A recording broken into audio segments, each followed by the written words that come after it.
Good morning children. ఇంతకు ముందు క్లాస్లో మనం సమితులు రకాల గురించి నేర్చుకున్నాం కదా. ఈరోజు మరికొన్ని సమితుల గురించి నేర్చుకుందాం. చూడండి, ముందుగా విశ్వసమితి. విశ్వసమితి అంటే ఏంటి ఒకసారి చూడండి. ఒక సందర్భంలో చర్చించే సమితులన్నింటినీ కలిగి ఉన్న సమితిని విశ్వసమితి అంటారు. దీనిని మ్యూతో సూచిస్తారు. ఇది గుర్తు విశ్వసమితిని సూచించడానికి ఉపయోగించే గుర్తు అనమాట. దీన్ని మ్యూ అని చదువుతాం, మ్యూతో సూచిస్తారు. అంటే ఇక్కడ విశ్వసమితి అంటే ఏంటంటే, మనం ఇక్కడ ఒక ఉదాహరణ చూడండి. మన రాష్ట్రంలో వివిధ రకాలైన ప్రజా సమూహాలను అధ్యయనం చేయాలంటే ఆంధ్రప్రదేశ్లోని ప్రజలందరూ విశ్వసమితిలోకి వస్తారు. అంటే అక్కడ మనం దేని గురించి అయితే చర్చిస్తున్నామో ఆ సమితులు అన్నిటినీ కలిగి ఉన్నటువంటి సమితిని విశ్వసమితి అంటాం. ఇంకో ఉదాహరణ చూడండి. ఇక్కడ మన పాఠశాలలో వివిధ తరగతులను గురించి చర్చించేటప్పుడు మన పాఠశాలలో మొత్తం విద్యార్థులందరూ విశ్వసమితిలోకి వస్తారు. అలాగే మనం సంఖ్యా సమితుల గురించి చర్చిస్తున్నాం అనుకోండి, వాస్తవ సంఖ్యా సమితిని విశ్వసమితిగా తీసుకుంటాం అన్నమాట. ఆ విధంగా విశ్వసమితి అనేది సందర్భాన్ని బట్టి మనం అక్కడ సూచించడం జరుగుతుంది. తర్వాత రెండవది ఉపసమితి.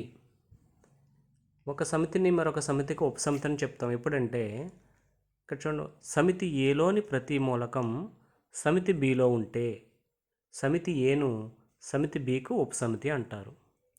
దీన్ని గుర్తుతో ఈ విధంగా రాస్తారు. దీన్ని ఏ, ఇక్కడ చూడండి గుర్తు, దీన్ని సబ్సెట్ అని చదువుతాం అనమాట. ఏ సబ్సెట్ బి అని వ్రాస్తారు. ఏ ఈ సబ్సెట్ బి అని చదువుతాం. చూడండి ఒకసారి, ఇక్కడ ఏ అనే సమితిని బి అనే సమితికి ఉపసమితి అని ఎప్పుడు చెప్తామంటే, ఏలో ఉండే ప్రతి మూలకం బిలో ఉండాలి. అలా ఉన్నప్పుడు ఏను బికు ఉపసమితి అంటారు. చూడండి, ఇక్కడ ఒక ఉదాహరణ తీసుకున్నాం మనం. ఏ ఈక్వల్ టు ఏబిసి అనే సమితి తీసుకున్నాం. అలాగే బి ఈక్వల్ టు ఏబిసిడి అని తీసుకున్నాం. ఇక్కడ రెండు సమితుల్ని గమనించినట్లయితే చూడండి, ఇక్కడ మొదటి సమితి ఏలో ఏబిసి అనే మూలకాలు ఉన్నాయి. ఇప్పుడు ఏలో ఉండే ప్రతి మూలకం బిలో ఉందో లేదో గమనించండి. ఇక్కడ ఇగో ఏ బిలో ఉంది, బి బిలో ఉంది, సి ఈ బిలో ఉంది. కాబట్టి అంటే ఏలో ఉండే ప్రతి మూలకం ఇక్కడ బిలో ఉంది. కాబట్టి ఇక్కడ ఏమని చెప్పొచ్చు అంటే, ఏ అనే సమితిని బికి ఉపసమితి అని చెప్పొచ్చు. అప్పుడు దాన్ని ఎలా రాస్తాం అంటే ఏ సబ్సెట్ బి అని రాస్తాం.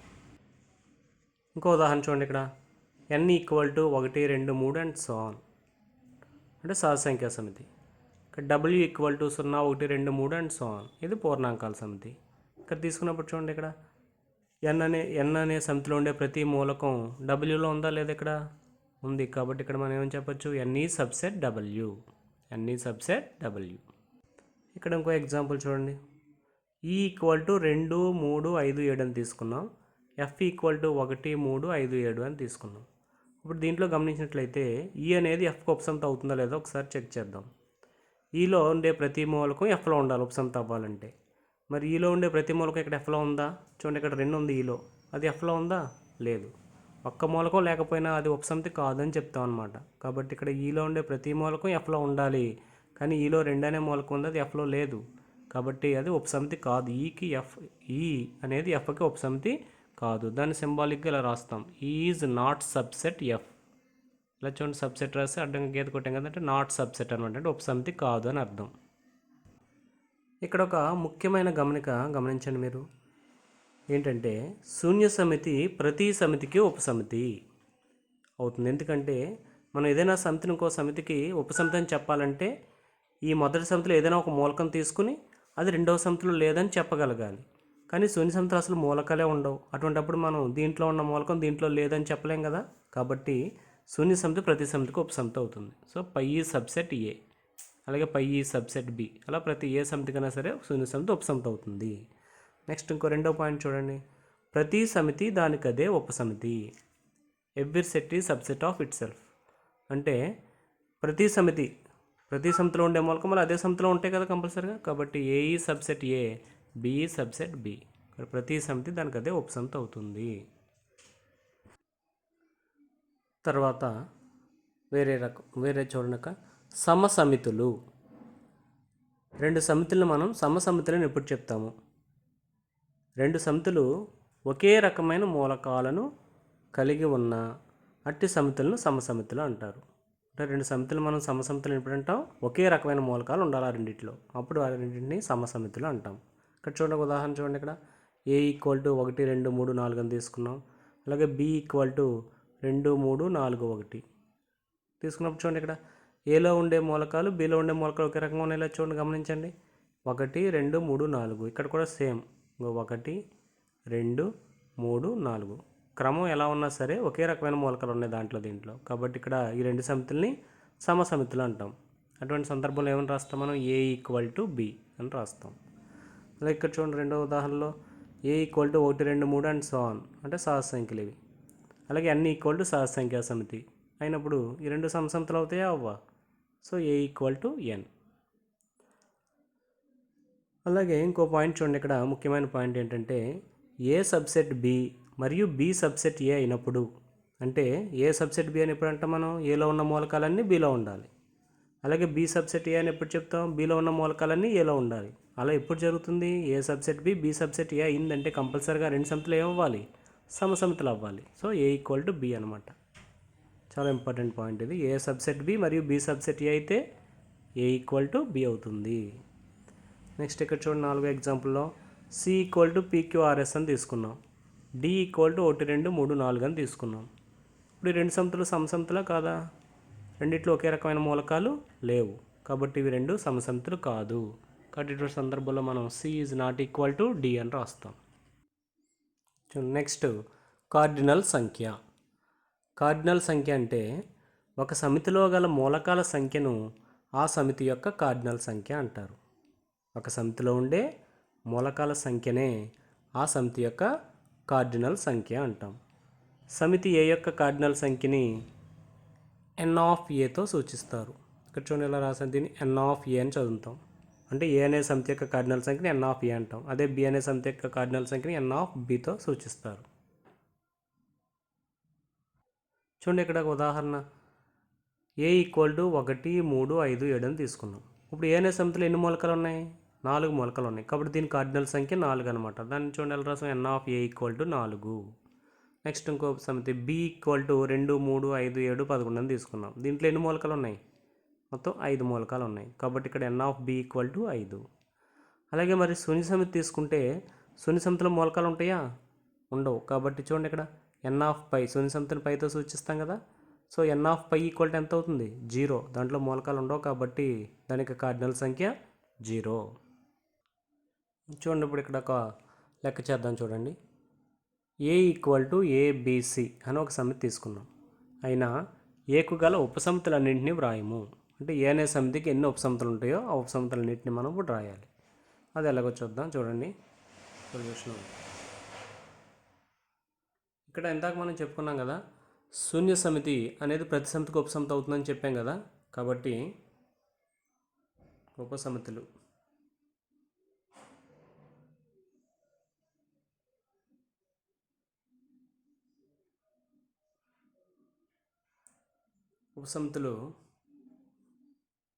ఇప్పుడు ఏక ఉపసమితులన్నీ రాయాలి ఇక్కడ. సో పై ఉపసమితి అవుతుంది, ఎందుకంటే శూన్య సమితి ప్రతి సమితికి ఉపసమితి అన్నాం కాబట్టి పైన ఉపసమితిగా తీసుకోవచ్చు. తర్వాత ఇప్పుడు మనం దీంట్లో ఉండే మూలకాలను తీసుకుని మనం ఉపసమితులు రాయొచ్చు. ఫస్ట్ సింగిల్ ఒక్కొక్క మూలకంతో రాద్దాం. ఏ అనే మూలకం తీసుకుని ఒక సమితి మనం రాసామనుకోండి, ఈ సమితి ఇప్పుడు దీనికి ఉపసమితి ఎంచేత దీంట్లో ఉండే మూలకం దాంట్లో ఉంది కాబట్టి. నెక్స్ట్ Bతో ఇది ఒక ఉపసమితి. నెక్స్ట్ Cతో ఇది ఒక ఉపసమితి. నెక్స్ట్ ఇప్పుడు రెండేసి మూలకాలు తీసుకుందాం, అంటే AB.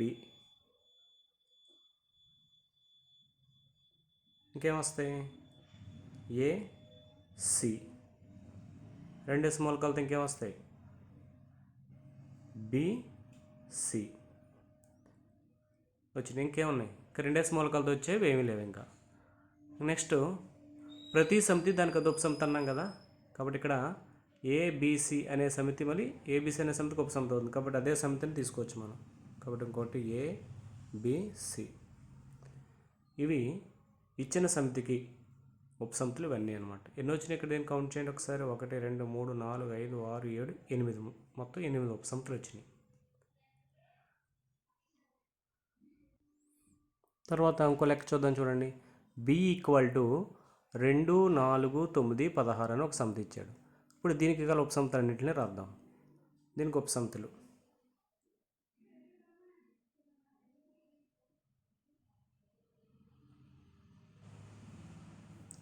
ఏమవుతాయి చూద్దాం ఒకసారి. శూన్య సమితి ప్రతి సమితికి ఉపసమితి అన్నాం కాబట్టి పై అనేది ఉపసమితి అవుతుంది. తర్వాత ఇందాక రాసినట్లే ముందు ఒక్కొక్క మూలకంతో ఉపసమితి రాద్దాం ఫస్ట్. అంటే 2 అనే మూలకం తీసుకుని ఒక సమితి తయారు చేస్తే అది దానికి ఉపసమితి అవుతుంది.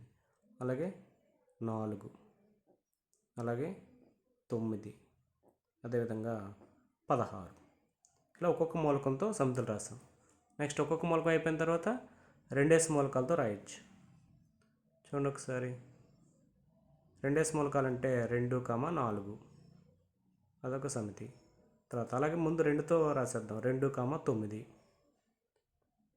అలాగే 2, 16, 2తో అయిపోయినాయి. నెక్స్ట్ 4తో రాద్దాం. 4, 9, 4, 16. ఉపసమితులు రాసేటప్పుడు మనం ఒక క్రమంలో రాస్తే మనం కన్ఫ్యూజ్ అవ్వకుండా రాయొచ్చు అనమాట. అలా ఇలా ముందుకే 2తో 2, 4, 2, 9, 2, 16, మళ్ళీ 4తో 4, 9, 4, 16, 9తో 9, 16, అలా 2s మూలకాలతో రాస్తాం. నెక్స్ట్ 3s మూలకాలతో కూడా రాయొచ్చు కదా. ఇప్పుడు ఇక్కడ మళ్ళీ 2తో స్టార్ట్ చేద్దాం. 2, 4, 9, 2, 4, 9, మళ్ళీ 2తోనే ఇంకేమొస్తాయి చూడండి. 2, 9, 16, 2, 9, 16. తర్వాత నెక్స్ట్ 2తో ఇంకేమొస్తాయి. 2, 4, 16 కూడా వస్తుంది చూడండి. 2, 4, 16, అదొక ఉపసమితి. నెక్స్ట్ 2తో అయిపోయింది. నెక్స్ట్ 4తో 4, 9, 16, 4, 9, 16. ఓకే. ఇప్పుడు ఇంకా 3s మూలకాలతో వచ్చేవేమైనా ఉన్నాయి ఇంకాను ఏమీ లేవు. నెక్స్ట్ ఇప్పుడు మొత్తం సమితి, ప్రతి సమితి దానికి ఒక సమితి అంటున్నాం కదా, కాబట్టి ఇచ్చిన సమితి తీసుకోవచ్చు. 2, 4, 9, 16. ఇప్పుడు వీటిని కౌంట్ చేయండి ఎన్ని వచ్చినాయో. 1, 2, 3, 4, 5, 6, 7, 8, 9, 10, 11, 12, 13, 14, 15, 16 వచ్చినాయి. మొత్తం ఉపసమితులు ఎన్ని వచ్చినాయి? 16 వచ్చినాయి. మనం ఒకసారి దీన్ని గమనించినట్లయితే ఇందాక మనం తీసుకున్న లెక్కలో మూడు మూలకాలు కలిగిన సమితి తీసుకున్నాం. 3 మూలకాలు గల సమితి తీసుకున్నాం. అప్పుడు దానికి ఎన్ని వచ్చినాయి ఉపసమితులు? 8 వచ్చినాయి. ఇప్పుడు దీంట్లో ఎన్ని ఉన్నాయి మూలకాలు? 4 మూలకాలు ఉన్నాయి. ఇప్పుడు దీనికి ఎన్ని ఉపసమితులు వచ్చినాయి? 16 వచ్చినాయి. 16 ఉపసమితులు వచ్చినాయి. ఓకే. ఇప్పుడు దీన్ని గమనించినట్లయితే మీరు ఒక సమితిలో ఇందాక 3 మూలకాలు ఉంటే దానికి 8 ఉపసమితులు వచ్చినాయి. అంటే 3 మూలకాలు ఉన్నప్పుడు దానికి 8 ఉపసమితులు వచ్చినాయి. అంటే దీన్ని ఎలా రాయొచ్చు అంటే గాత్రపులో 2^3గా రాయొచ్చు కదా. అలాగే ఒక సమితిలో 4 మూలకాలు ఉంటే దానికి 16 ఉపసమితులు వచ్చినాయి. అంటే దీన్ని ఏమైనా రాయొచ్చు మనం? 2^4 అని రాసుకోవచ్చు. ఇప్పుడు దీన్ని మనం జనరలైజ్ చేసి చెప్పొచ్చు. ఒక సమితిలో n మూలకాలు ఉంటే దానికి ఎన్ని ఉపసమితులు వస్తాయి? 2^n ఉపసమితులు వస్తాయని చెప్పొచ్చు అనమాట. అర్థమవుతుందా? ఒక సమితిలో 3 మూలకాలు ఉంటే దానికి 2^3 ఉపసమితులు వచ్చినాయి. ఒక సమితిలో 4 మూలకాలు ఉంటే దానికి 2^4 ఉపసమితులు వచ్చినాయి. దాన్ని ఇప్పుడు జనరల్గా చెప్పినప్పుడు ఒక సమితిలో n మూలకాలు ఉంటే దానికి ఎన్ని ఉపసమితులు వస్తాయి? 2^n ఉపసమితులు వస్తున్నాయి. అర్థమైంది కదా. అదే ఒక సమితిలో 2 మూలకాలు ఉన్నాయనుకోండి, దానికి ఎన్ని ఉపసమితులు వస్తాయి? 2^2 అంటే 4. ఆ విధంగా మనకి ఎన్ని ఉపసమితులు వస్తాయి అనేది ముందుగానే తెలుసుకోవచ్చు అనమాట. చూడండి ఇంకో లెక్క చూద్దాం.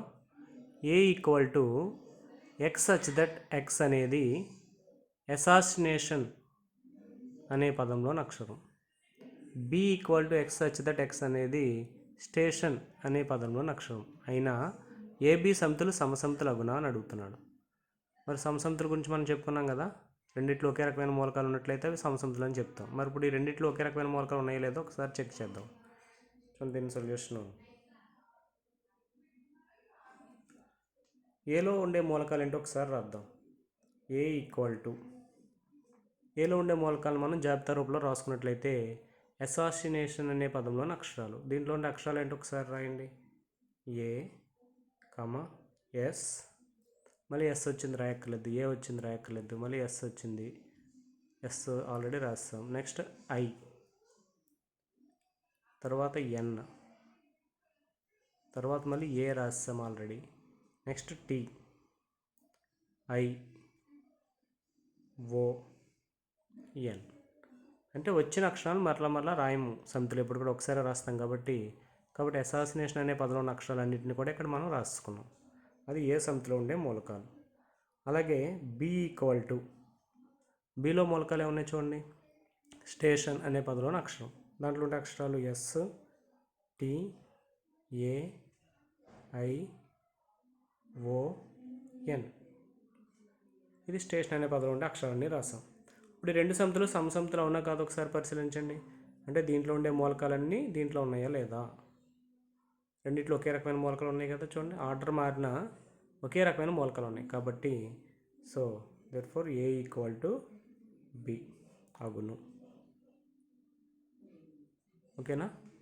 ఈ విధంగా రెండు సమితులు సమసమితులు అవునా కాదా మనం చెక్ చేయాలంటే వాటిలో ఉండే మూలకాలను గమనించాలి. ఒకే రకమైన మూలకాలు ఉన్నట్లయితే అవి సమసమితులు అని చెప్పి రాస్తాం. మరి మీకు దీని మీద ఒక యాక్టివిటీ ఇస్తాను, అందరూ చేయండి. ఓకే.